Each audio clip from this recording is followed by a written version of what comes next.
All right, today we're going to dive into a concept that I know can sound a little cold, maybe a bit distant, but it might just be the key to some serious freedom. We're talking about non-attachment. It's a huge idea in a lot of wisdom traditions, but honestly, it's also one of the most misunderstood. So that brings us to the big question that's really going to guide us through this whole thing. Is letting go some kind of skill you have to grind at and practice and master? Or is it more of a sudden aha moment, a complete shift in how you see everything? So, what is it really? Well, at its heart, non attachment is all about freedom. It's not about getting rid of your desires or not wanting things, it's about not being chained to them.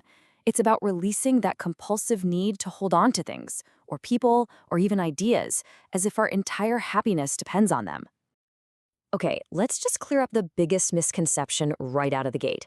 Non attachment is not indifference. It's not about being cold or deciding not to care or refusing to love. In fact, as we're about to see, it might just be the very thing that lets you connect with life and with people in a much deeper, more open way. So, how do we wrap our heads around this? Well, we're going to look at two pretty different ways to approach it.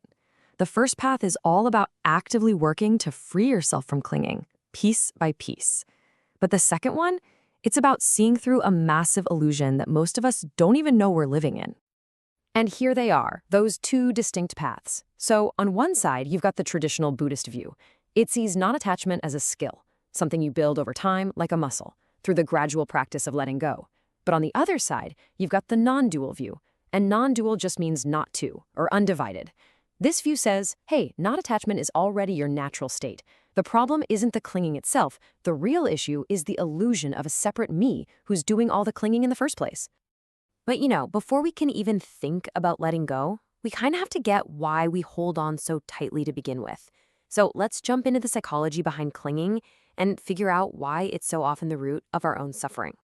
We've all felt this, right? That frustration when reality just doesn't line up with what you desperately want it to be.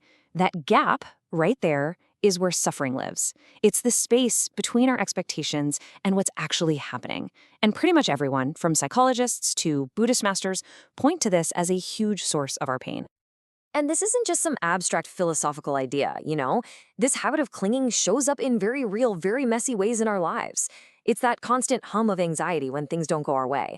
It's the chase, the addiction to the next good feeling. It's that deep, gut-level fear of change and the way we try to run from pain, which, funny enough, only makes it stronger. So, if clinging is the problem, what's the solution?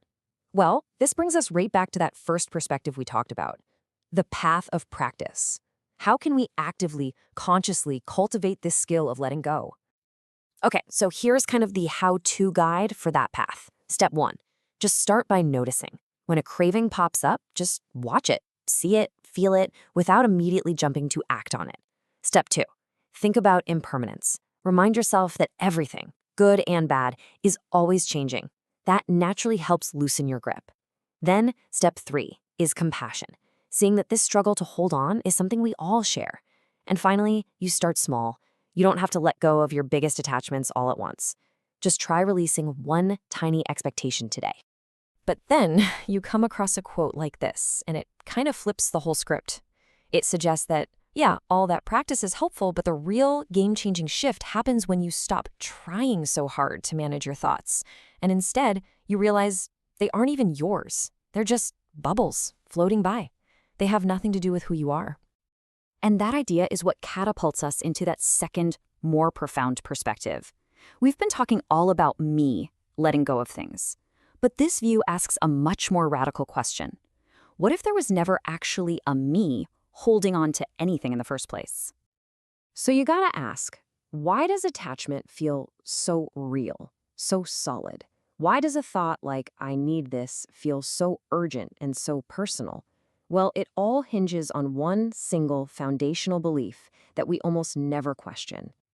And that's it. The belief in a separate self, this deep-seated idea that there's a permanent, solid me in here somewhere, a little CEO sitting behind our eyes, thinking the thoughts, feeling the feelings. This is the linchpin. This is what holds the entire structure of attachment together. So here's the crucial point. When a thought like, I want that, arises, the mind just automatically says, oh, that's me. I am the one who wants. But if you can see through the illusion of that separate self, well, then who does the wanting belong to? The entire structure just collapses. It has no owner.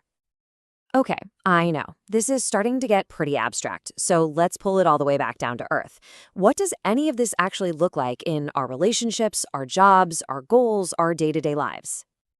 This is the big one. This is probably the number one question, the biggest emotional hurdle people have with this whole idea. If I'm not attached, if I don't cling, does that mean I won't be able to love someone deeply? Am I just going to become some cold, distant robot? But actually, the complete opposite is true. Think about it. Clinging isn't pure love. It's love mixed with fear, the fear of loss, the fear of things changing. When you take away the clinging, you're not taking away the love. You're taking away the fear. And what's left is something way more open, way more free and unconditional. So here's something you can actually try for yourself. The next time you feel that powerful pull of attachment, that I need this feeling, just pause. Break it down. What was the trigger? What just happened? What exact thought popped into your head?